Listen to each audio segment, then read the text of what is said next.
Today we have Josh Griffin, who will start our presentation off today. He is the Farm Bill Coordinator and Farm Bill Programming Supervisor with DNR, Division of Fish and Wildlife. Josh has worked full-time for the DNR since 1998 and started working as a co-op student with the Bald Eagle Reintroduction Program of DNR in 1993. Josh has served in many roles during his time in DNR, including property manager, district biologist, regional supervisor, program manager, and farm bill coordinator, but has worked on private lands conservation in some capacity for more than 24 years. Josh works out of the Sakana State Fish Hatchery in Morgan County and lives in Morgantown. He's a native Hoosier who grew up working on a corn, soybean, and cattle farm in Morgan County. He enjoys fly fishing as well as turkey, waterfowl, and game bird hunting in his free time. We also are going to have Jared Thomas on with us today. Jared is the Conservation Compliance Chief with Indiana FSA. He's been with FSA since 2016, starting as a County Executive Director and moving to his current role at the Indiana FSA office in August of 22. He was raised on a row crop and livestock farm and still enjoys assisting with farm operations and raising show pigs with his brothers. He and his wife Chelsea live in Vincennes, Indiana, where he raises his 2-year-old son, Lane. So without further ado, I will turn it over to you, Josh, if you want to share your screen. And thank you so much for joining us today. Good afternoon, everyone. My name is Josh Griffin. I'm a Farm Bill Coordinator with the Indiana Department of Natural Resources, Division of Fish and Wildlife, as Amy so graciously introduced me. I will be providing a programmatic update today on Indiana's Conservation Reserve Program, State Acres for Wildlife, or SAFE program. And I'll do that in conjunction with Jared Thomas. So I'll go over the PowerPoint presentation, and then Jared will say a few words at the end, and then we could field questions as needed from there. So with that, I will jump in and go over the technicalities of what SAFE means for CRP in Indiana. So what is SAFE? SAFE stands for State Acres for Wildlife. It's a function of CRP.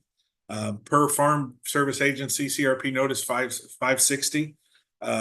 It allows producers to install practices that benefit high priority state wildlife conservation objectives through the use of targeted restoration of vital habitat. It's a cooperative effort between the State Wildlife Agency and the Farm Service Agency in every state, and it allows us to address the highest priority wildlife objectives in the state. It was launched in March of 2007, March 22nd, 2007. It's used throughout the country, and typically the State Wildlife Agency sets it up. Typically, most SAFEs are targeted towards threatened and endangered species of greatest conservation need, or imperiled species. SAFE in Indiana started with 6 SAFEs historically. It included bobwhite quail, ringneck pheasant, Henslow sparrows, Indiana bat, sedge-wren, grasshopper sparrow, and the American woodcock. It focused mainly, the original SAFE focused on grasslands, intermixed grasslands, wetlands, and hardwood forests. The original SAFE in Indiana had 13,100 acres as the acreage cap. It expanded a year later to 42,000. The current acreage in Indiana is 56,763 as of March of 2024. Of that, about 50,000 is grassland, about 7,000 acres is tree planting. For context, that's a large part of CRP in Indiana. It's about 30% of all CRP, so by far the biggest demographic of CRP in the state. In 2018, the Farm Bill mandated changes to SAFE, and it moved it oddly to general CRP, which didn't last long, was not a very popular choice, and 1 year later changed back. So that's just kind of a brief history of the context of SAFE in Indiana. That change with the 2018 Farm Bill necessitated some updates to SAFE, and then a year later, some more updates to SAFE. The advantage of some of those updates are on your screen now. So it allowed DNR to update seed mixes, habitat components, to include an early successional habitat component that you'll hear a little bit about in a bit. It also allowed for the inclusion of food plots, so some more flexibility in SAFE. and it allowed FSA, NRCS, and DNR to all clean up some administrative functions of CRP. So honestly, it was a lot of work, but and may have necessitated some changes and relearning stuff for a lot of us, but it was all welcome things. Probably the most important one for those of you interested in wildlife was the long overdue, desperately needed opportunity to provide early successional habitat in CRP. So for those of you who are interested in grassland birds, particularly in northern bobwhite quail, that is typically identified as the missing and limiting habitat factor for them as early successional habitat. And just because of programmatic ruling and because programs are so large, it's been difficult to accomplish that. Through the efforts of Farm Service Agency and the Natural Resource Conservation Service and a number of partner conservation agencies, including the state of Indiana's DNR, we were able to include some early successional habitat components in this SAFE for the first time in CRP's history, which is pretty cool. So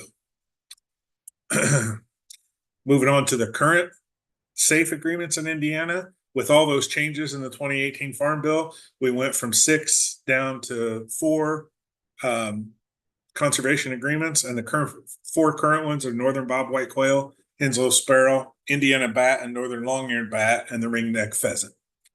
All those total an acreage goal of 130,000 acres. As I mentioned, there's almost 57,000 acres enrolled, and I'll go into each one of these in a bit more detail and explain what those SAFE programs offer and where they offer them in the state. So there's just a breakdown. The darker green, the greater the SAFE concentration. So you can see where there are current SAFE contracts distributed by number throughout the state. So a lot of them in southeastern Indiana, a lot of them in northeastern Indiana. There's you can kind of see the Corn Belt in the center of the state where there's not as much interest, and it's just a function of row crop agriculture and crop production rates. So you can kind of see where there's available habitat. There is quite a bit of interest in SAFE and developing more habitat. So I'll jump into the northern bobwhite as the first SAFE. This is probably the most complicated one or complex one going forward. And it shows the counties that it's listed in within Indiana. And let me just advance a slide. That's basically the yellow areas where the northern bobwhite SAFE focal area exists in Indiana. So pretty well from Indianapolis south, with 2 dog-eared legs on the eastern and western side of the states. Everything south of there is eligible for northern bobwhite SAFE. The minimum acreage requirement is 3 acres. The acreage goal is 50,000 acres. Interestingly, the conservation practices included are a CP4D, which is a permanent wildlife habitat cover, and a CP38E CP12, which is a food plot.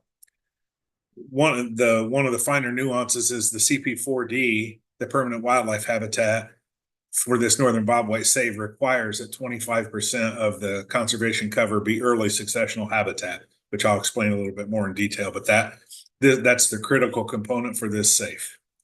The habitat to be restored, grasslands, and I list some typical usual suspect species there. And the requirement is that it's immediately adjacent to sparse vegetative cover called early successional habitat. And I list some of the species there that are options. So I went over where the program exists in the state. I'll go over more of this with the bobwhite SAFE, but I'm not going to read all these for every SAFE practice because it's mundane and you all can read. But the northern bobwhite SAFE technical requirements require a CP4D.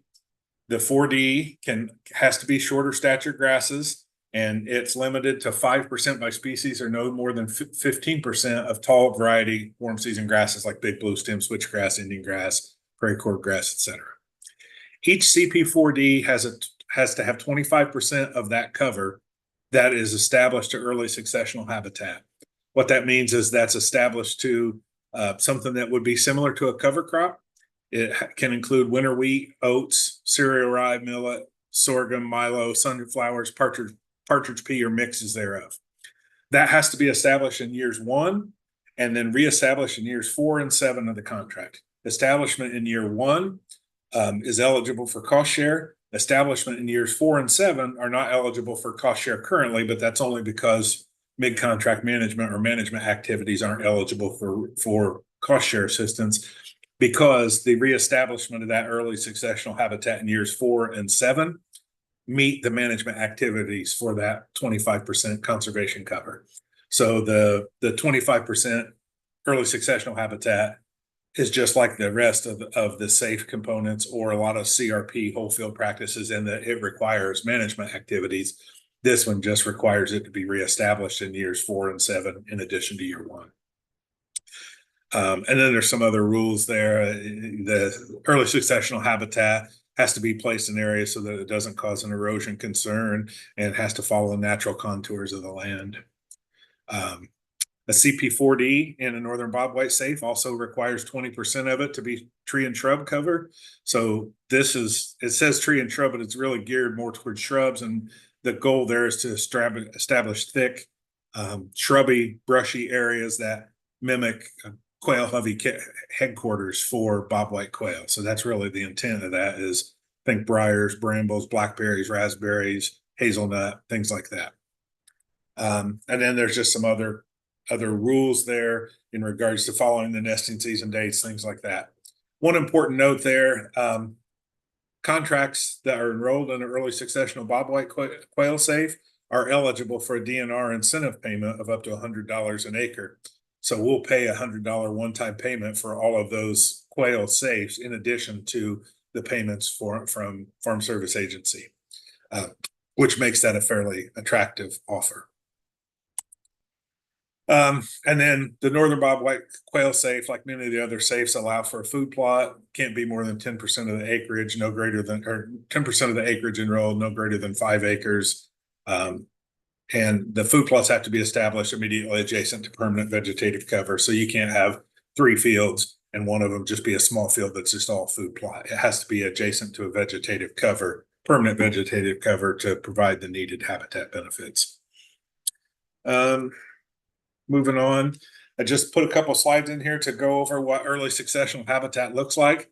So if you want quail, that upper left-hand picture, you're almost assuredly missing the early successional wildlife component, the wildlife habitat component that's needed by them. And that's where they dust and bug and bathe. All birds bathe by throwing dirt on themselves. They have to have access to sparse vegetation. This early successional habitat creates that. It also creates sparse vegetation that small quail chicks can move through to bug, which all birds spend the first few weeks of their lives eating high protein diets and mainly insects.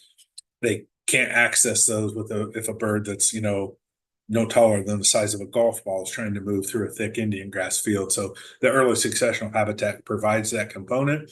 And the 2 slides on the bottom are kind of a demonstration of that. So there's a tilled area that was then planted to oats. So those pictures on the right are a fallow field of oats that is a year old. So that's what quintessential early successional habitat would look like. So from there, I'll move on to Henslow sparrows. The Henslow sparrow safe is similar somewhat to the quail safe in that it's a grassland safe. It covers the counties listed there. And I'll fast forward a slide to show you where that focal region is. So it's mainly in the southern part of the state and the extreme northwestern part of the state. And that's just based upon availability of habitat and where locations of Henslow sparrows are typically found. So just like the quail bobwhite safe, it is expanded with the 2018 Farm Bill, and we've grown that touch of this opportunity. It has a 5-acre minimum enrollment, and that's the only one of these safes that has a larger acreage enrollment, and that's because Henslow sparrows require mature, expansive grasslands. They don't do well in smaller grassland areas. They have to have more open grassland habitat, hence the increased acreage size. Acreage goal is 50,000 acres. Of note, the conservation practices here are a CP2 and a CP12. So this differs from the northern bobwhite safe in that a CP2 is just grasslands. Doesn't have the early successional component, doesn't have the tree and shrub component. And that's simply because that's what Henslow sparrows need. They need expansive areas of mature grassland. So the habitat to be restored, again, grasslands. But you can see I list taller variety warm season grasses there. And it's necessary that these birds have perching locations. So This safe requires that at least 2 forbs meet the perching location requirements. Things like liatris, blue wild indigo, common forbs that can be planted that provide overwinter perching locations the next year. So I went over where the Henslow Sparrow safe focal area exists. Again, a lot of the similar requirements to the Northern Bobwhite safe, and I'm not going to read all these because you all can read, but the Henslow Sparrow is a CP2 as opposed to a CP4D as the main conservation practice. The big thing here is that it's still native grass and wildflowers, but those wildflowers, you have to have 9 forbs, 3 of which bloom in the spring, summer, and fall, and 2 of which are perching locations, as I'd mentioned. Some examples of forbs that create that habitat are rattlesnake master, lead plant, prairie blazing star, prairie dock, etc., etc. A lot of the other rules there apply to all safe, no mowing during the primary nesting season. This conservation practice too is eligible for an incentive payment from DNR should you choose to enroll in a Henslow Sparrow safe. And these slides will be available to everybody after this presentation if you want to go over this information in more detail. A Henslow Sparrow safe, just like the Northern Bobwhite safe, includes a CP12 or a food plot component with the same rules as all food plots. It can't be over 10% of the acreage, no greater than 5 acres in size, must be immediately adjacent to permanent vegetative cover, etc. And boy, those slides aren't very good. I apologize for that. There's just a couple example perching locations. So it looks like rosin weed on the right and one of the liatrices on the left. Well, there's a blue wild indigo in there too. So all 3 of those species would be common perching location species that you might see in a Henslow Sparrow safe. The one on the right, I'm certain, is a CRP practice that is enrolled as a Henslow Sparrow safe. That's an example of what a good Henslow Sparrow safe enrollment would look like. So moving on from there, quickly, I'll move on to the Indiana Northern Long-eared Bat safe, which is very different than the previous 2 grassland safes. This is focused on tree plantings, and it's focused specifically on trees that are needed as nesting cover and roosting cover for the Indiana Northern Long-eared Bat, both of which are endangered species. It has an acreage enrollment, 3 acres in size. The target acreage goal statewide is 10,000 acres. And the conservation practice is a CP3A. So it's a tree planting, a hardwood tree planting, and it has very specific requirements to it as far as the tree species. So the habitat to be restored, again, is an oak hickory forest, and there are very specific requirements with it. There's the focal region for the Indiana Bat safe. And you can see it's mainly in Indiana where there aren't a whole lot of trees. So the Corn Belt, northeastern Indiana, and a little bit of what I call the old reclaimed coal mine ground in southwestern Indiana. So it's focused where a lack of forested habitat is the limiting factor for bat species. This is the only safe that didn't change as far as the number of counties. The counties included stayed the same from its beginning in 2007. Excuse me. Some of the requirements are a CP3A, as I mentioned. At least 10% of the planting has to be shagbark and shellbark hickory. That's because bats use those loose bark trees to get underneath for roosting, and so particularly shagbark and shellbark hickory are of value. This also requires that 30% of the planting have to be in the red or white oak family. So things like white oak, swamp white oak, pin oak, chinkapin oak, all of those oak species have to make up at least 30% of the planting. For re-enrollment purposes, everybody recognizes that sometimes these plantings occur in areas that are wet or that it's difficult to get a solid stand of oak hickory components. So eastern cottonwood and silver maple are allowed to meet the tree density requirements for re-enrollment. They're not allowed to be planted as the original planting, but for re-enrollment, we realize if some of the white oak gets flooded out and cottonwood comes up there, it's still a benefit, and cottonwood is still a species that bats use. Again, no mowing during the primary nesting season. And interestingly, no food plots are allowed with an Indiana bat safe, and that's simply because the target focal species won't really benefit from an annual food plot. These bats are mainly eating insects, and those insects are likely generated by openings and changes in the canopy from the tree established. So the food plot itself, an annual food plot, isn't really necessary for an Indiana bat. There's just a picture of an Indiana bat on the left because a lot of people don't know what they look like. And to be perfectly frank, they're very difficult to identify. And it comes down to counting hairs on their feet to differentiate the bats. So there's a picture of an Indiana bat, should you ever need it. On the right is just an aerial photograph of a large CP3A Indiana bat planting that the Division of Forestry helped with in regards to this safe. And for most of you, you likely are aware of this, but if it's a tree planting in CRP, the request for technical assistance should go to DNR's Division of Forestry, as they help provide the technical assistance for tree plantings in the Conservation Reserve Program. The last safe I'll go over is a ringneck pheasant safe. It exists mainly in Northwest Indiana. There's a couple counties in the Northeast. It has a 3-acre acreage requirement, 20,000 acre goal.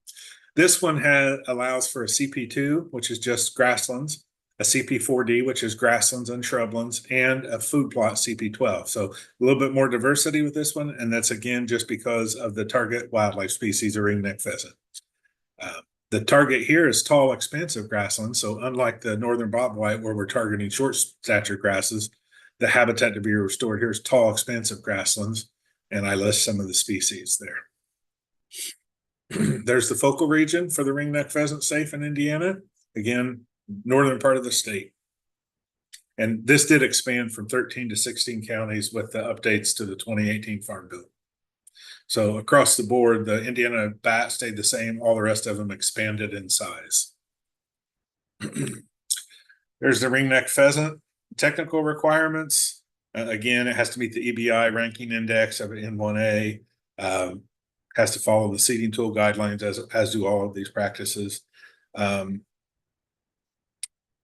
As far as tree and shrubs go, if it's a CP4D, it has the 20% requirement to be trees or shrubs. If it's a tree or if it's a CP2, 10% of it can be reverted to trees or shrub, but the whole thing can be planted to grasslands.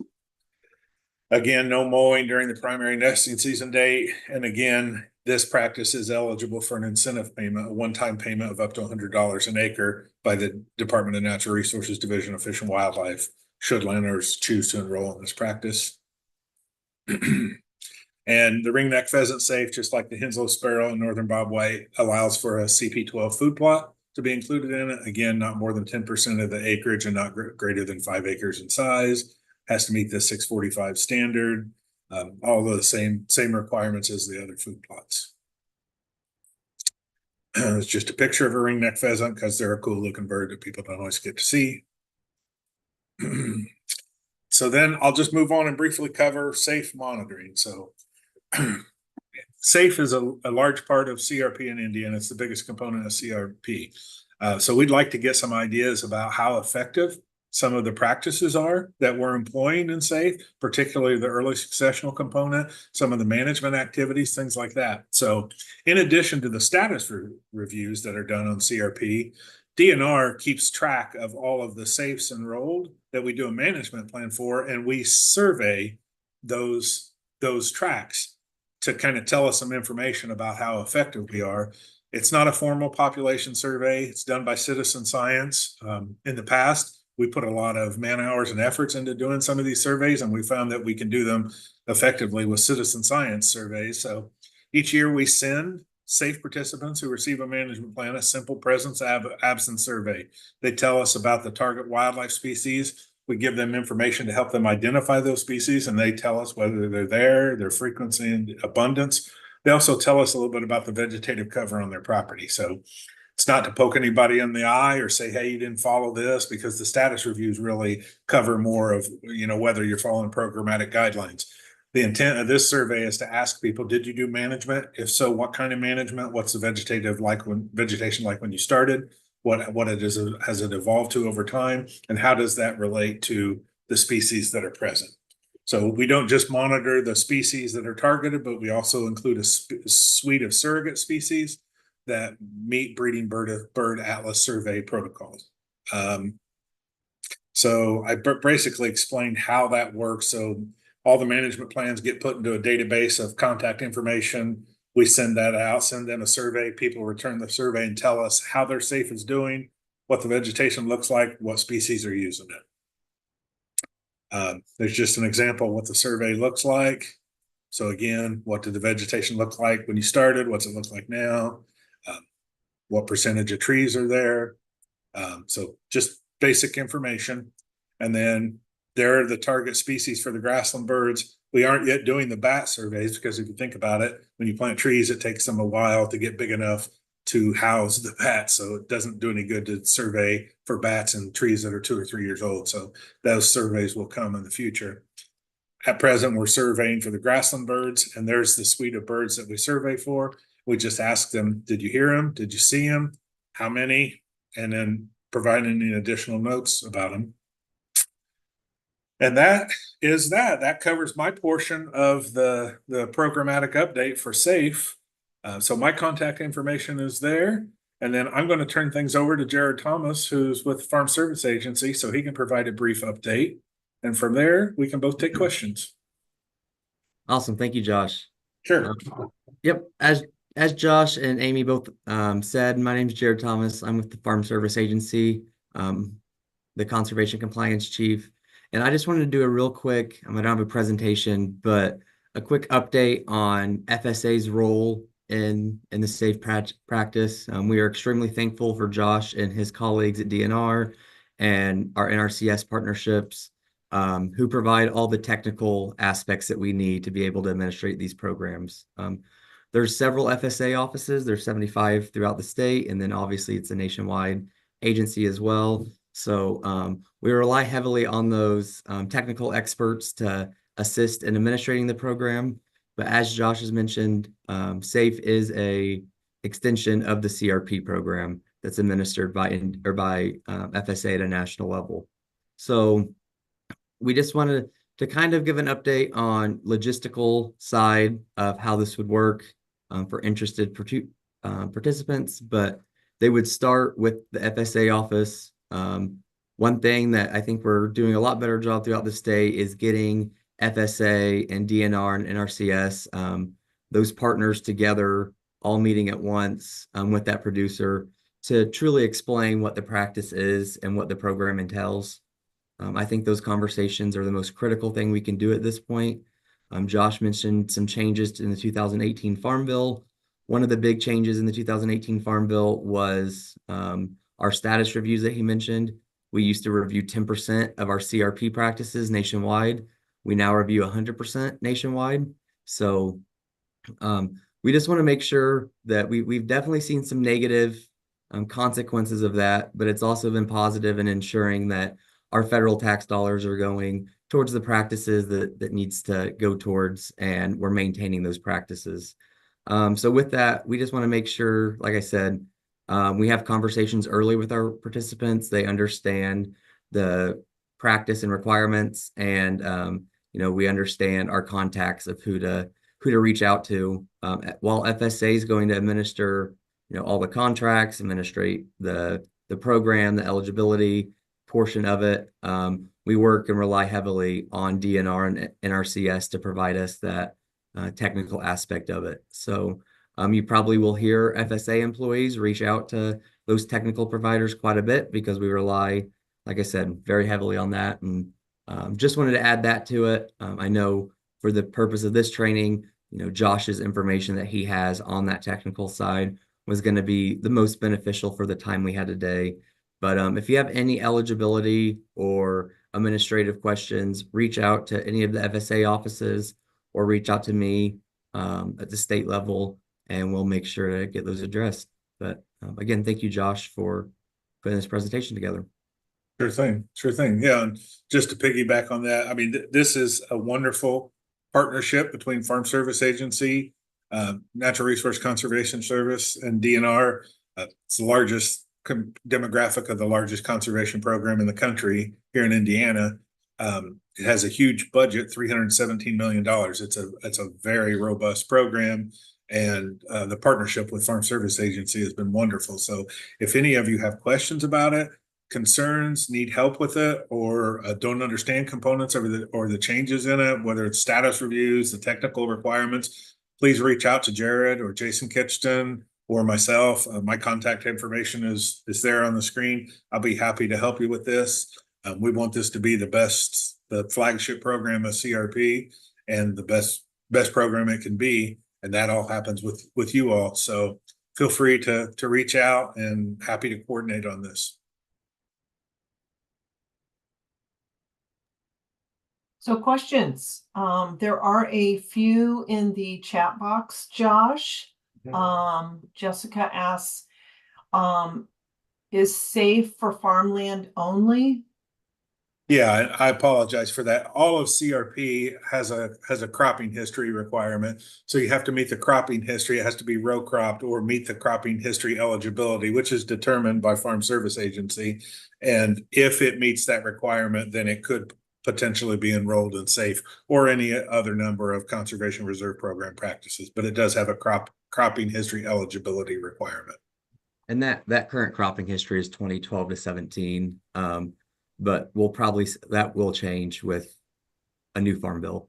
So currently we have an extension. And so with that extension, we kept the 2012 to 2017 cropping history. Thank you for that. Good info. And then the other question is there no longer a program for the American woodcock? There is not a program for the American woodcock within the Conservation Reserve Program in Indiana, and that's a result of the promulgation of the 2018 Farm Bill. So because of rules in the 2018 Farm Bill, we had to change a number of practices, and the Sedrin, Hidslow Sparrow, and American woodcock all got cut from that because of the new required policy. At the time, no wetlands or a various number of practices weren't allowed to be employed in SAFE. So when that happened, we narrowed it from six SAFE agreements down to 4. Then things changed back to continuous CRP, and we've tried to expand and cover as much as possible. But we weren't able to address the woodcock, which honestly, the woodcock was the smallest SAFE in Indiana. So it didn't have as negative of an impact. But we still do habitat projects for woodcock. It's just there's not a specific SAFE to it. And just for context, we did a resource professional prescribed burning workshop this year. Jason Kitchton and I were together and jumped 3 different woodcocks from a Hidslow Sparrow SAFE. So woodcocks are still benefiting from these practices. We just aren't targeting woodcocks specifically because of some of the requirements promulgated in the 2018 Farm Bill. Great. Another question here from Emily. Is the game bird incentive payment available in all Bob White SAFE counties? Yes. I don't want to speak for other people, but there have been a lot of changes in DNR over time, and there may be some confusion about those priority counties. If you're interested in doing a Northern Bob White SAFE, a Hidslow SAFE, a ringneck pheasant SAFE, there are cost share monies available as incentive payments. If you're the district biologist doing that management plan, then feel free to use those monies and go through the process as necessary with your supervisor. If you're a PFQF biologist or another conservation technical service provider, please just reach out to your district biologist and work with them on it. We want to encourage and incentivize people who are doing the best conservation work. And so people that are going the extra mile and doing things to benefit the natural resources that we're trying to address with the resources concerns of this program, we want to encourage them as much as possible. And the Department of Natural Resources will stand behind that.